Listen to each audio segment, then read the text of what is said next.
পশ্চিম দিকে ঢুকি, পূর্ব দিকে উঠি, পশ্চিম দিকে ঢুকি, আমি উঠবো না। কিন্তু সূর্য ওই মুহূর্তে কোনো কথা বলে না। রসুল ইশারা করেছে তো, সূর্য আসর ওয়াক্ত চলে আসলো। কিরে সূর্য কেন? সূর্য বলে তামাম দুনিয়া খুশি করতে চায় আল্লাহকে, আল্লাহ খুশি করতে চায় মিলাদুন নবীর নবীকে। ওই নবীকে যদি আমি খুশি করতে পারি, আমি সূর্যের শাস্তি নয়, আমার আল্লাহ 1000 গুণ পাওয়ার বাড়িয়ে দিবে। ডান হাত তুলে বলো ঠিক কিনা? এটা হচ্ছে সূর্য সুন্নি, আমার নবীকে ভালোবাসতো।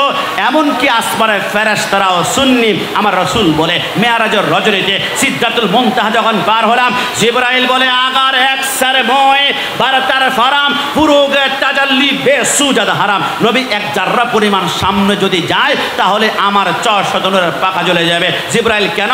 রসুল আপনি কখনো আমার মতন হতে পারেন না। আমরা সুন্নিদের আকীদা, রসুল আমার মতন নয়। ফেরেশতার আকীদা, রসুল আমার মতো নয়। তাহলে বোঝা গেল আমাদের আকীদা, ফেরেশতার আকীদা আমাদের আকীদা, আল্লাহর আকীদা আমাদের আকীদা হচ্ছে নবী সাহাবায়ে কেরামদের আকীদা। সুন্নিদেরকে মাজার পূজারি বলে গালি দিতে পারবা, তবে সুন্নিদের কবরে মদিনাওয়ালা নবী নিজেই হাজির হবে।